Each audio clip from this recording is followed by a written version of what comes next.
महाराष्ट्राचे माजी कृषी मंत्री, सध्या विद्यमान राज्यसभेचे खासदार आणि भाजप नेते डॉक्टर अनिल बोंडे माझ्या कॉफी विथ माधव या शोमध्ये आले आहेत. खरं म्हणजे डॉक्टर साहेबांना खूप पूर्वी अशी इच्छा होती की खूप पूर्वीपासून बोलावं. माझा एक व्हिडिओ तुम्ही सगळ्यांनी पाहिला आहे आणि त्यानंतर डॉक्टर साहेब रिॲक्शन देतील असं वाटलं. पण एक परिपक्व नेता कसा असतो, तो रिॲक्ट होत नाही, तो कम्युनिकेशन करतो. आमचं बोलणं तंत्रही चालू राहिलं. महापालिका निवडणुका झाल्या आणि मला असं वाटलं अनेकदा की डॉक्टर साहेबांना बोलवलं पाहिजे, पण ते सतत बिझी, दिल्ली, मुंबई, अमरावती असा समजा प्रवास. पण आज आम्ही त्यांनी खूप आग्रहानं बोलवलं आहे. डॉक्टर साहेब, स्वागत आहे तुमचं. खरं म्हणजे अमरावतीकरांसाठी राज्यसभा हा विषय मोठा कौतुकाचा आहे. प्रतिभाताईंनी राज्यसभा इथूनच घेतली आणि त्या राज्यसभेच्या उपसभापती झाल्या होत्या. तुम्हाला अशी संधी भेटो. अगदी सुरुवातीलाही शुभेच्छा देतो. प्रश्न असा आहे की तुम्ही आत्ता अतिशय एक मोठा काम केलं आहे की राज्यसभेमध्ये प्रश्न मांडला. प्रश्न तर तुम्ही मांडताच आणि सगळेच खासदार मांडतात, पण मराठीतून मांडला. काय भूमिका होती तुमची मराठीतून प्रश्न मांडण्याची? माधव, सगळ्यात पहिल्यांदा अभिनंदन आणि आभार मानतो कॉफीबद्दल. आणि अमरावती मंडलनी जसं जसं जग बदलतं आहे त्याप्रमाणे आपल्या वृत्तपत्रामध्ये बदल केला आणि आता हे नवीन एक चॅनल आणलं आणि त्याची लोकप्रियता पण खूप वाढते. कारण मी बरेच वेळा माझे रील्स वगैरे अमरावती मंडल जेव्हा भाषणाचे टाकतो तेव्हा मी पाहिलं की त्यांना लाखामध्ये व्ह्यूज मिळतात. हो, आमचा शो निवडणुकीचा 50 लाखाच्या वर गेलाय. त्यामुळे मतदार 5 लाखा जवळपास होते आणि पाहणारे 50 लाख होते. अमरावती मंडलच्या संपादक मंडळाला आणि विशेषतः अनिल अग्रवाल, राजेश अग्रवाल आणि तुमचं मनपूर्वक अभिनंदन करतो. राज्यसभेचा यावेळेला अर्थसंकल्पीय अधिवेशनाचा दुसरा टप्पा होता. पहिल्या टप्प्यातही मला राष्ट्रपतीजींच्या अभिभाषणावर बोलण्याची संधी मिळाली आणि यावेळेला उपप्रश्न विचारण्याची पण संधी मिळाली. ज्या उपप्रश्नामध्ये मी महत्त्वाचं अमरावतीच्या विमानतळासंदर्भात श्री नायडू, जे नागरी विमान उड्डयन मंत्री आहे, बरोबर, त्यांना प्रश्न केला. आणि अमरावतीच्या विमानतळाची जी गरज आहे की नाईट लँडिंग झालं पाहिजे. अमरावतीमध्ये जे पायलट ट्रेनिंग स्कूल आहे ते पायलट ट्रेनिंग स्कूल लवकर, म्हणजे पायलट ट्रेनिंग इन्स्टिट्यूट ते सुरू करणं आवश्यक आहे. आणि 3000 मीटरची धावपट्टी झाली पाहिजे. रनवे. आणि अमरावती ते पुणे गोवा, अमरावती ते हैदराबाद तिरुपती, अमरावती ते बेंगलोर आणि अमरावती ते दिल्ली, अशा जर आपली कनेक्टिव्हिटी वाढली तर अमरावतीला एक महत्त्वाचं आहे. परंतु एज्युकेशन हब, टेक्स्टाईल हब म्हणून, सॉफ्टवेअर टेक्नॉलॉजी पार्कचं हब म्हणून अमरावतीच्या युवकांना रोजगारही मिळेल आणि महत्त्वसुद्धा वाढेल. आणि महत्त्वाची गोष्ट म्हणजे सकारात्मक प्रतिसाद मंत्री महोदयांनी दिला. आणि त्यांनी आता एप्रिल मे महिन्यामध्ये नाईट लँडिंग सुरू होईल आणि त्यासोबतच पायलट ट्रेनिंग इन्स्टिट्यूट, जी अतिशय महत्त्वाची आहे, एशियामधलं एक सर्वात महत्त्वाच्या ट्रेनिंग इन्स्टिट्यूटमध्ये राहील, ते आपल्या अमरावतीला मिळाले आहे. सगळी बिल्डिंग वगैरे झाली आहे आणि त्याचं उद्घाटन सुद्धा देशभरातले मुलं मुली येतील. देशभरातले मुलं मुली येतील. पायलट होतील आपले. खूप महत्त्वाचा टप्पा आपल्याला मिळालेला आहे आणि त्यामुळं तो मला मांडता आला. आणि त्याशिवाय यावेळेला विनियोजन विधेयकावर मला बोलता आलं. विभागवाईज चर्चा जी अर्थसंकल्पाची होते त्यामध्ये ग्रामीण विकास या संदर्भात सुद्धा मला बोलण्याची चांगली संधी मिळाली, 10 मिनटं. आणि त्यामध्ये विनियोजन विधेयकामध्ये यावेळेला विनियोजन करताना जे महत्त्व कृषीला आणि डिफेन्सला दिलेलं आहे, संरक्षणाला दिलेलं आहे, त्यावर मी जास्त विशेष भर दिला. काय बोललात? विशेषतः म्हणजे जे मोदीजींचं व्हिजन आहे की भारत हा मजबूत असला पाहिजे आणि भारत मजबूत असताना आज आपलं सैन्याचं वय, ॲव्हरेज वय, सरासरी वय 32 वर्ष आहे. हो, पण बाकीचे देश जर आपण पाहिले तर त्यांचं वय 23-26 तरुण आहे. आणि असं जर करायचं असलं तर मोठ्या प्रमाणात आपल्याला तरुणांची भरती करावी लागेल. 16, 17, 18 वर्षाचे तरुण, म्हणजे 10वा वर्ग पास झाला, त्याला मार्क चांगले आहे, शरीरयष्टी चांगली आहे, फिजिकली फिट आहे, डोक्याने शाबूत आहे, सळसळत्या रक्ताचं आहे, अशाला भरती करण्यासाठी दरवर्षी 40,000 भरती अग्निवीरच्या माध्यमातून होते. आणि 4 वर्षापर्यंत त्याला प्रॅक्टिकल ट्रेनिंग आणि कामही दिल्या जातं. आतापर्यंत मला वाटतं 1 लाख काही हजार झाले. 1,75,000 2 लाख भरती झाले. हा, आणि अग्निवीर. त्या आता 4 वर्ष त्यांचे पूर्ण होतील साधारणतः. तर 4 वर्षानंतर 25% जे असतात 40,000तले हं. ते सैन्यामध्ये ॲब्सॉर्ब होतात. हं. ते म्हणजे डिफेन्समध्येही आहे, एअरफोर्समध्येही आहे आणि नेव्हीमध्ये पण आहे. मुलं आणि मुली दोघेही आहेत. हं. आणि जे 75% आहे त्याला CAPF, CISF, स्टेट पोलीस, सुरक्षेच्या अनेक व्यवस्था अंतर्गत अंतर्गत. त्या व्यवस्थेमध्ये त्यांना ॲब्सॉर्ब केलं जातं. पण त्यांना प्राधान्य आहे. त्यापैकी काही मुलं अशी असतात की बा आम्हाला आता नोकरी नाही करायची, हं. तर ते आपला व्यवसाय सुरू करू शकतात. त्यासाठी सरकारकडून 13 लाख, 15 लाख आणि त्यांचे जमा असलेले 15 लाख असे 25 लाख साधारणतः मिळतात. म्हणजे देशात अंतर्गती सैनिक राहतील आता, शिस्तीचे म्हणजे सैनिक. सिव्हिलियन फोर्स अशी असली पाहिजे. एखाद्या वेळेला जर इस्रायलचं उदाहरण आहे. हा, त्याप्रमाणेच. पण हे मोदीजींनी पाहिलं आणि हं. मी म्हणजे तुलना केली नाही, नाही, बरोबर आहे. तुलना करायची नाही, कारण छत्रपती शिवाजी महाराजांची तुलना कोणासोबत होऊच करणं शकत नाही. होऊच शकत नाही. हा, अद्वितीय. ही गोष्ट खरी आहे की हा. काँग्रेस सारखे महामूर्ख आहेत की ते टिपू सुलतान बरोबर तुलना करतात. म्हणजे खरोखर तुमचा आहे. अजेंडा फिक्स आहे. नाही, म्हणजे मूर्खपणाच आहे. हो. म्हणजे काँग्रेसचे आहे, टिपू सुलतानची नंतर महाराजसोबत कशी तुलना होऊ शकेल? तो राष्ट्रवादीचा जितेंद्र आव्हाड, हं. खरं तर त्याला निलंबितच केलं पाहिजे हं. की महाराजांचा पदोपदी अपमान करण्याचं काम तो करतो. म्हणून मी तुलना केली नाही, परंतु छत्रपती शिवाजी महाराजांची जी शिवनीती होती हो, त्या शिवनीतीवर कोणी चालत असेल तर तो निश्चितपणे देशाला पुढे घेऊन जाणार. बरोबर आहे. आणि त्यामध्ये मोदीजी अव्वल ठरतात. आणि म्हणून अग्निवीर योजना जसे मावळे छत्रपती शिवाजी महाराजांनी जमा केले होते आणि त्या मावळ्यांच्या बळावर रोहिडेश्वरावर शपथ घेऊन तोरणा घेतला होता, हं. त्याप्रमाणे मोदीजी पूर्ण देश अंतर्गत आणि बाह्य चांगल्या तऱ्हेने सुरक्षा करण्यासाठी हे अग्निवीर राबवलंय. कसं आहे की मी आल्यानंतर कोणत्याही पाहुण्यांना त्यांची पूर्ण बाजू मांडू देतो आणि माझ्या प्रेक्षकांना माहीत आहे की मी राजकारणाची दुसरी बाजूही नंतर मांडायला सुरुवात करतो. डॉक्टर साहेब, तुम्ही हा जो विषय मांडताय तो अतिशय महत्त्वाचा आहे. मुळामध्ये देशामध्ये एक बेशिस्तीपणाही आहे, नागरिकांमध्ये एक बेशिस्तपणा आहे. आपण पाहतो की छोट्या छोट्या गोष्टीमध्ये हजारो लोकांचे प्राण जातात आणि यामध्ये जर उद्या या टप्प्यात का होईना पण देशामध्ये एक शिस्त आली तर उत्तम आहे. पण मी प्रश्न मुळात असा केला होता की तुम्ही मराठीमध्ये बोललात आणि ते फार कौतुकास्पद आहे मला. नाही, कारण गुढीपाडवा होता, अच्छा, मराठी नवीन वर्ष येणार या होतं. सगळ्यांना मग कळलं का तुम्ही काय हो, बोलताय? आणि खूप चांगलं अप्रिशिएट केलं, कारण हा. की मराठी साधारणतः सगळ्यांनाच समजते. हा. म्हणजे गुजराती तरी थोडीशी समजायला कठीण जाईल, पण हं. हिंदी सारखीच असल्यामुळं हं. मराठी समजते. आणि शेवटी त्या हावभावावर छत्रपती शिवाजी महाराज म्हटल्यानंतर हा. सभागृहातल्या प्रत्येकाची छाती फुगून अभिमानाने फुगून जाते. गेली. Yes, yes. आणि त्यामुळं अतिशय चांगला प्रतिसाद त्याला मिळाला. खरं तुम्ही आता हे ऐकलं आणि हे टीव्हीवरही पाहिलं असेल की डॉक्टर साहेबांनी राज्यसभेत काय मांडलंय. मी स्वतः त्यांचं भाषण ऐकलं नाही, आवडली की प्रत्येकाने आपली प्रादेशिक अस्मिता जपलीच पाहिजे आणि त्याचा इतरांच्या भाषेचा मान ठेवला पाहिजे आणि आपली अस्मिता जपली पाहिजे. आणि तिथे ट्रान्सलेट केल्या ते होते 17-14 भाषेमध्ये ते ट्रान्सलेट होतं. आणि आता खरा प्रश्नांचा दौर सुरू होणार डॉक्टर साहेब की तुम्ही भारतीय जनता पक्षाचे महत्वाचे नेते आहात. तुम्ही लाख ते विनम्रतेनं म्हणत असाल की सगळं काही मी काही करत नाही, पण त्या निर्णय प्रक्रियेमध्ये तुम्ही असता. अमरावतीकरांना जसं राज्यसभेतल्या तुमच्या प्रश्नांचं कौतुक आहे किंवा उत्सुकता आहे, तशी अलीकडे झालेल्या निवडणुकीबद्दलही उत्सुकता आहे, त्यातली निर्णयाबद्दल उत्सुकता आहे. मला त्याच्यात थोडासा धुंडोळा घ्यायचा आहे की साधारणतः जेव्हा या तिकीट वाटप झालेत आणि मग लोक निवडूनही आलेत, तुम्हाला अपेक्षित होतं हे यश? नेता म्हणण्यापेक्षा मी भारतीय जनता पक्षाचा निष्ठावान कार्यकर्ता आहे. हो, निष्ठावंत. नाही, ते हे अतिशय अलीकडे हे महत्त्वाचं आहे. महत्वाचं विधान आहे, नाही, विशेषण आहे. नाही, विशेषण नाही, कारण की ती निष्ठा कुठे ढळू नये हा माझा शक्यतोवर प्रयत्न असतो, पूर्ण प्रयत्न असतो. आणि पक्षामध्ये कसं आहे, निर्णय प्रक्रिया प्रत्येक स्तरावर होत असते. बरोबर. जिल्ह्याच्या स्तरावर त्या तिकिटा वाटप झाल्या, हं.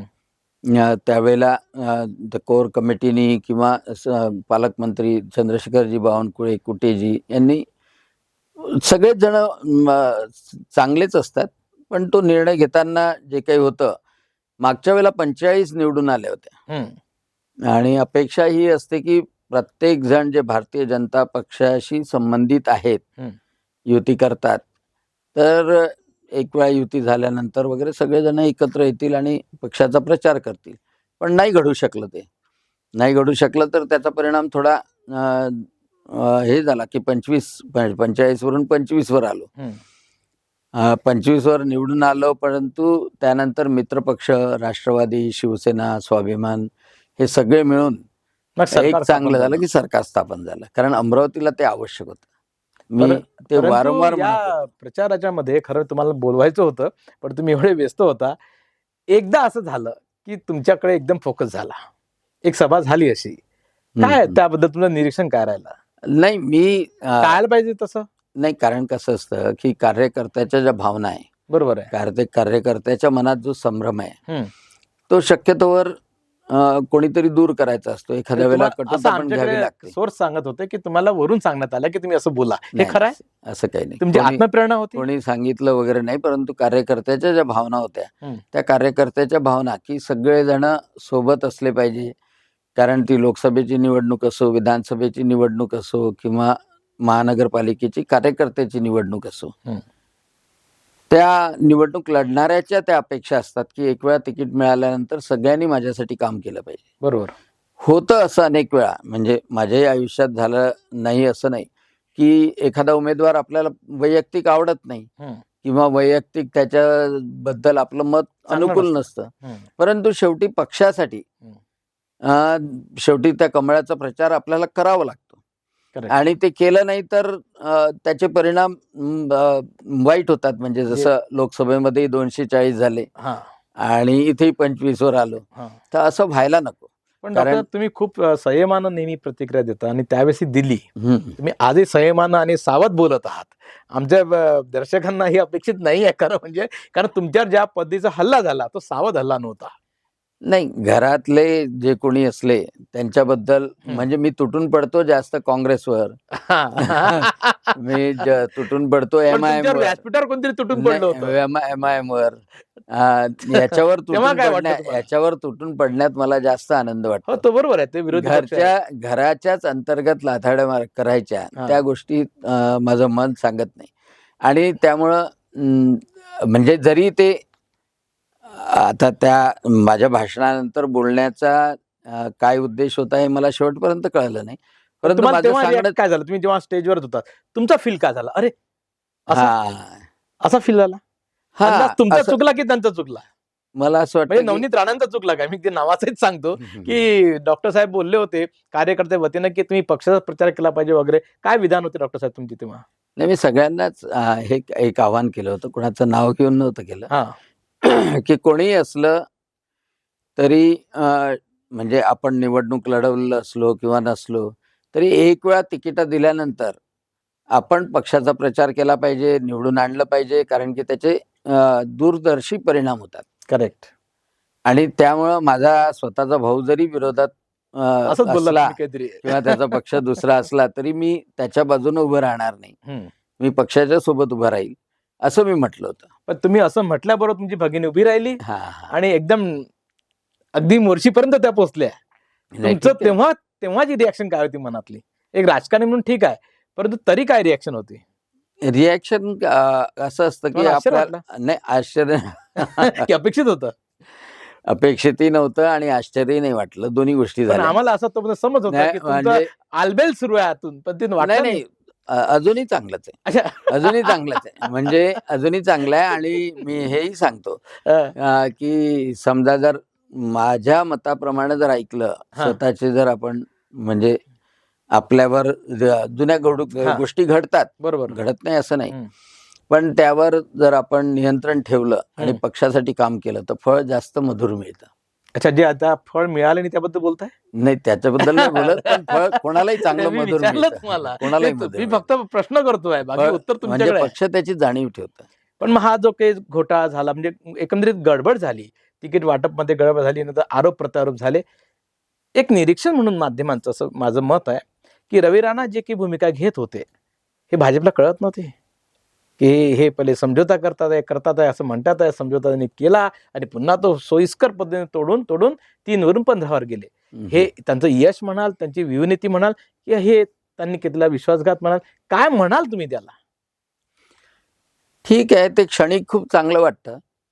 अच्छा, असं म्हणाल? हा, मला असं वाटतं क्षणिक खूप चांगलं वाटतं, म्हणजे त्यालाही लॉंग टर्म मध्ये जास्त बेटर राहिलं असतं असं मला वाटतं, की युती करून तेवढ्याच सीटवर लढला असता आणि युतीचा धर्म पाळला गेला असता आणि 45च्या 55 झाल्या असत्या.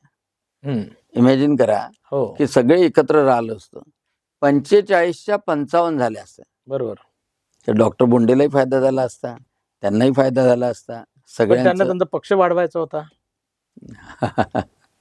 तर त्यांचा मग म्हणजे राजकीय दृष्टिकोनातून बघितलं तर त्यांनी योग्य केलं, की तुम्हाला काय वाटतं की हे तुम्ही म्हणताय की पुढे त्यांचा त्याचा मी ज्या पद्धतीनं विचार करतो त्या हा. पद्धतीनं ते योग्य नाहीये. अच्छा. कारण की राजकीय पक्ष वाढवता आला असता, 10च्या 10 त्या ज्या मिळाल्या असत्या हो त्या 10च्या 10 निवडून आल्या असत्या. तुमचं बोलणं झालंय का 55 रवी राणांशी कधी? अनेक वेळा मी बोलतो ना, अच्छा. त्याबद्दल प्रश्न नाही नाही, तसं नाही. माझं राजकीय सांगणं वैयक्तिक हा. म्हणजे चांगले संबंध आम्हाला माहित आहे. वैयक्तिक चांगले संबंध आहे आणि मी म्हणजे सगळ्यांना माहिती आहे की लोकसभेच्या दरम्यान इथे पण अतिशय प्रामाणिकपणे काम केलं, ताकदीने काम केलं, रात्रंदिवस काम पण केलं. त्यांचा काही वेगळा मोर्शी वरुडमध्ये पण अतिशय ताकदीने काम केलं आणि तिथे पण म्हणजे विपरीत परिस्थितीत 17,000चा लीड दिला आणि इथेही ग्रामीण भागामध्ये पण लीड कायम नवनीत ठेवलं. राणांनी मोर्शीचा सभेचा उल्लेख का केला असावा? तुम्हाला पण काय क्लिक झालाय? नाही, त्यांनाच विचारावं लागेल. कारण की मला तरी नाही, असं ऐन वाटतं- जाहीर सांगितलंय म्हणजे हा, वैयक्तिक नाही सांगितलं. त्यांनी कदाचित काय सांगण्याचा व्ह्यू आता असेल? ते एकेकाची रिॲक्ट व्हायची सवय असते, परंतु मोर्शी वरुड आणि शेंदूरजना घाट मध्ये मधले लोक एवढा विश्वास ठेवतात आणि मी त्यांच्यावर एवढा विश्वास ठेवतो की तिथे कोणी जरी गेलं हम्म. तरी चांगलंच बोलेल, अच्छा. विरोधक सुद्धा. या महापालिका या राजकारणामध्ये डॉक्टर साहेब हे सगळं झालं आणि तुम्हाला सगळ्यांना जवळ घेऊन पुन्हा सत्ता स्थापन करावी लागली. पण महापालिका अस्तित्वात आली हा. आणि पहिल्या दुसऱ्याच आमसभेमध्ये एकदम कचरा निर्मूलनाची आमसभा बोलवा लागली.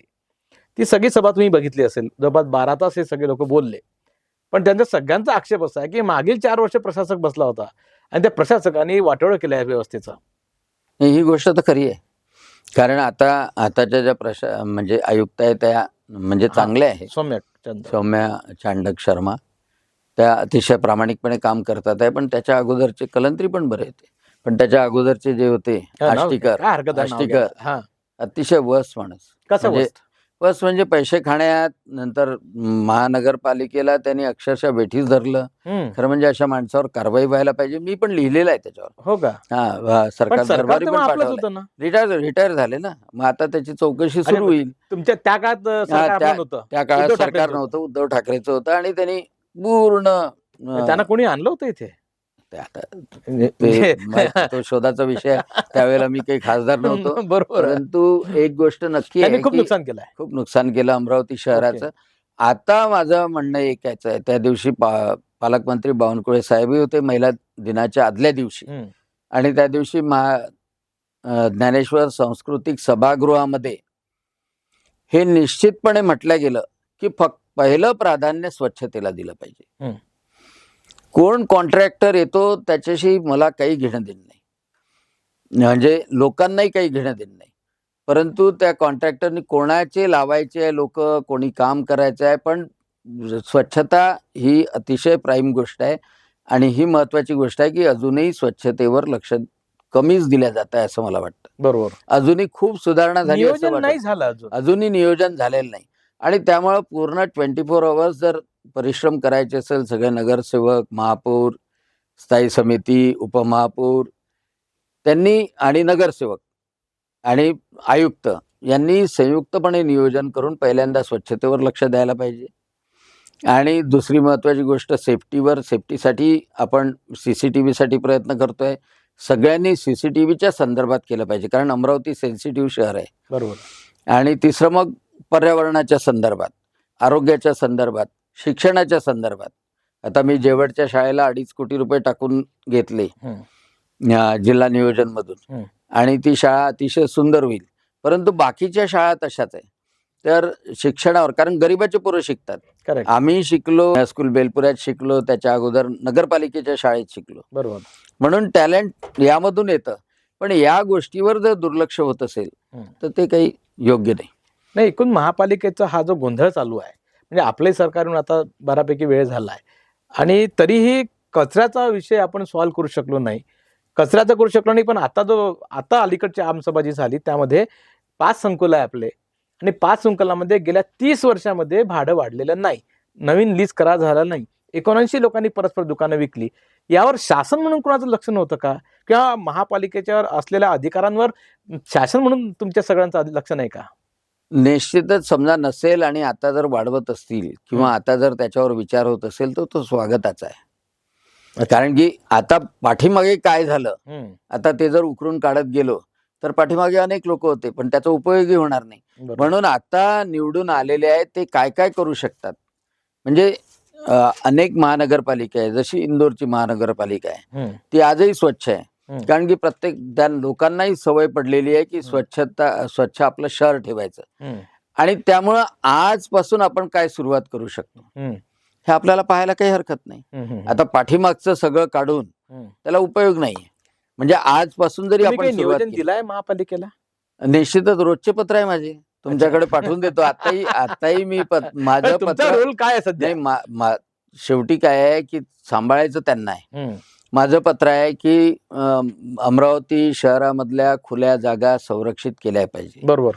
माझं पत्र आहे नेहरू मैदान अतिशय चांगल्या तऱ्हेनं सभेसाठी मुलांना खेळण्यासाठी ते असलं पाहिजे. दसरा मैदान त्याच्यावर रोजचं अतिक्रमण होत आहे, ते थांबलं पाहिजे. म्हणजे मी हनुमान व्यायाम प्रसारक मंडळाशी बोललो. छत्री तलावामध्ये कॉन्क्रीटचं जंगल न होता तिथला निसर्ग जसा तसा राहिला पाहिजे. बरोबर. त्यासाठी प्रयत्न केले पाहिजे. वडाळी तलावाच्या संदर्भातही लिहिलेलं आहे, या सगळ्या गोष्टीत लिहिलेलं आहे आणि आयुक्ताच्या नावाने म्हणजे अगोदरच्याही काळात लिहिलेलं आहे. बरोबर. परंतु आता ही टीम तयार झालेली आहे आणि त्यामुळे सगळ्यांनी प्रयत्न केला तर निश्चितच आपलं शहर एक नंबर होऊ शकतं.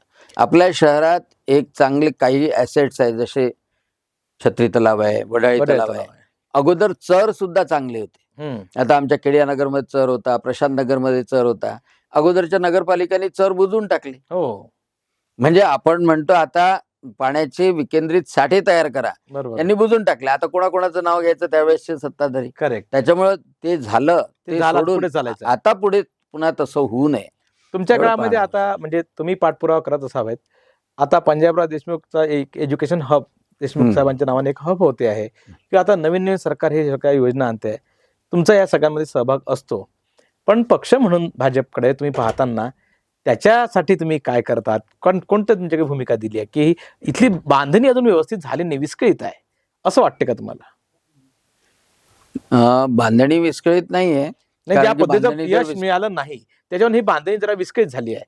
बांधणी विस्कळीत असती तर विधानसभेमध्ये जे चांगलं यश मिळालं तर तसं यश मिळालं नसतं. अच्छा. परंतु खालच्या लेवलवर जेव्हा निवडणुका होतात तेव्हा बरेच वेळा राजी नाराजी असे प्रश्न मोठ्या प्रमाणात निर्माण होतात.